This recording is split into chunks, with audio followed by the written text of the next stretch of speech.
नमस्कार, मैं लीज़ा कुमारी और आप देख रहे हैं झारखंड अब तक।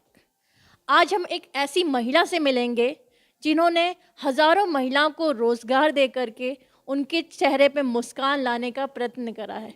तो चलिए आज हम मिलते हैं माही केयर फाउंडेशन की सचिव वंदना उपाध्याय जी से।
आइए करते हैं वंदना उपाध्याय जी से बातचीत।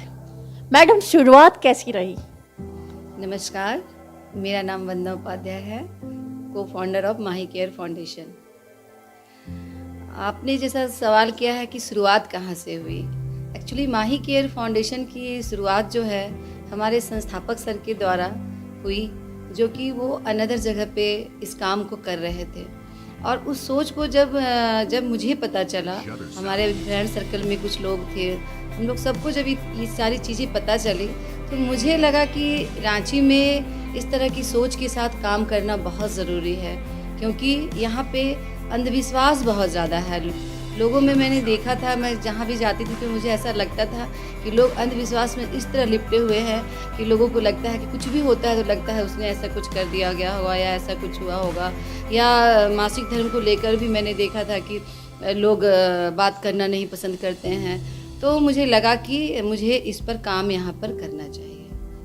मैम, जैसे गांव में लोग इस बारे में बातचीत करने से कतराते हैं बहुत ज़्यादा, तो आपको किन मुश्किलों का सामना करना पड़ा? बहुत सारी मुश्किलें आई गांव में जाने पर। तो लोग जो है वो आकर बात करना पसंद नहीं करते थे, बैठते नहीं थे। मीटिंग में जब मैं बुलाती थी लोगों को, तो अगर 20-25 लोग आए और अगर मैंने जैसे ही कहना शुरू किया कि मैं आप लोगों को मासिक धर्म के बारे में कुछ बताना चाहती हूँ, तो महिलाएं, मैक्सिमम महिलाएं जो है वो आंचल से अपना चेहरा छुपा लेती थी। कुछ तो है वो उठकर चली जाती थी। कुछ बच्चियां बचती थी तो उन्हें भी मैं बहुत मुश्किल से अपने पास बुलाकर समझाना चाहती थी, तो उसमें से भी वो लोग चले जाते थे और कुछ सुनते थे, जिसके माध्यम से मैं बड़े लोगों को समझा पाती थी। बिल्कुल, मैं कांके के ही किसी बस्ती में गई थी, ज़्यादा दूर भी रांची से नहीं है ये, रांची शहर से बहुत ही सटा हुआ कोई बस्ती था। और उस बस्ती पे जाकर जब मैं माही केयर फाउंडेशन के बारे में बताना शुरू की और जब लोगों को मैंने अवेयरनेस करना शुरू किया कि मैं आप लोगों के समक्ष मासिक धर्म जागरूकता अभियान के तहत आई हूँ, तो मासिक धर्म का नाम सुनते ही मैक्सिमम महिलाएं जो है वहाँ से उठकर चली गई। मुझे अजीब सा लग रहा था कि मैं कैसे इस फील्ड पे काम कर पाऊँगी, इस मोटो को मैं कैसे झारखंड में लोगों तक रख पाऊँगी, क्योंकि लोग सुनना भी पसंद नहीं कर रहे थे। तो फिर धीरे धीरे कुछ कुछ लड़कियां या कुछ एक्टिव महिलाएं थी जो इसमें आके जुड़ी और वो बात करने लगी। तो फिर धीरे धीरे उनके माध्यम से, जो उनके अपने होते थे उसके माध्यम से मैं बोल रही थी कि आप लोग अपने घर में जाइए, अपनी मम्मी को, आंटी को, जिस किसी को भी आप समझा सकते हैं तो आप लोग उसको समझाइए। तो इस तरह का सामना शुरुआती दौर में मुझे हमेशा करना पड़ा था, जिसकी वजह से कई बार मैं निराश भी हो जाती थी कि मैंने जो एक अभियान लिया है कि पूरे झारखंड में जागरूकता मिशन को मैं जलाए रखूँगी, तो मैं थोड़ा पीछे हट जाती थी। मुझे लगता था पता नहीं मैं कर पाऊँगी या नहीं कर पाऊँगी। अपने आप को उस टाइम आपने संभाला कैसे? कैसे आप में एक किरण आई, रोशनी कहते हैं ना, रोशनी मिली आपको, एक उम्मीद की किरण, वो कैसे आपको मिली? जब आप टूट गई उस टाइम, कैसे आप दोबारा उठी और आपने कार्य करा?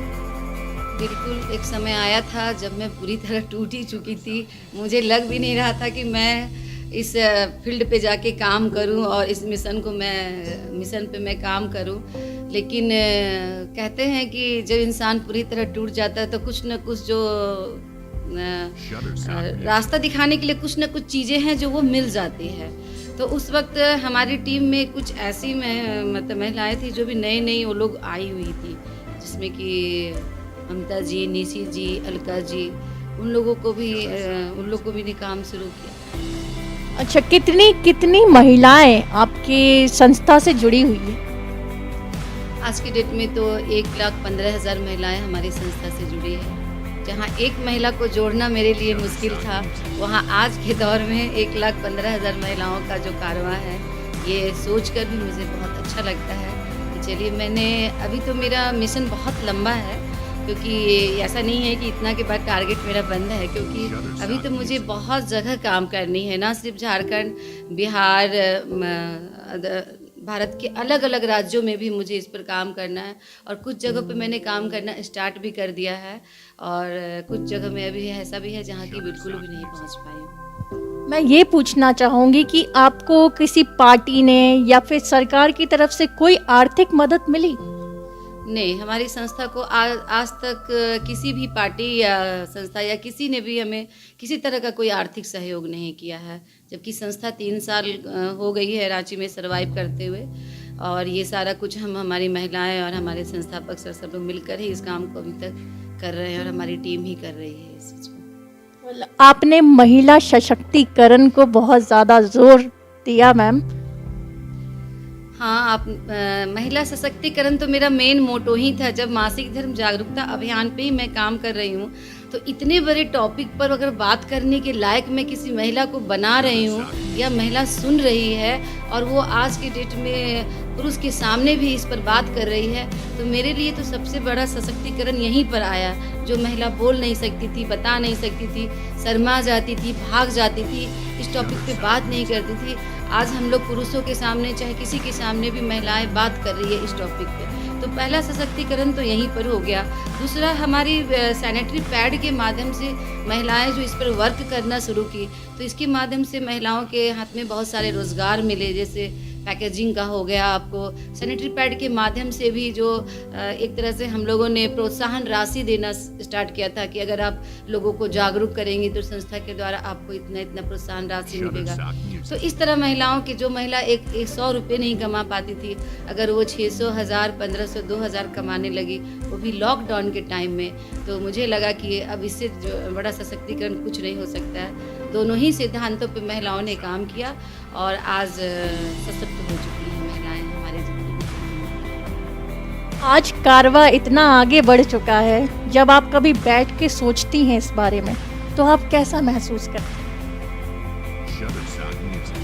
अच्छा महसूस करती हूँ, क्योंकि एज ए टीचर पहले मैं पढ़ाती थी। सोशल वर्क तो मेरा शौक़ था, वो मैं करती थी, लेकिन कभी सोची नहीं थी कि मैं किसी मिशन पे चल पड़ूंगी। अचानक से इस टाइप का कोई मिशन मेरे माइंड में आएगा और मैं इस मिशन पे काम करूंगी, ऐसा कभी सोचा नहीं था।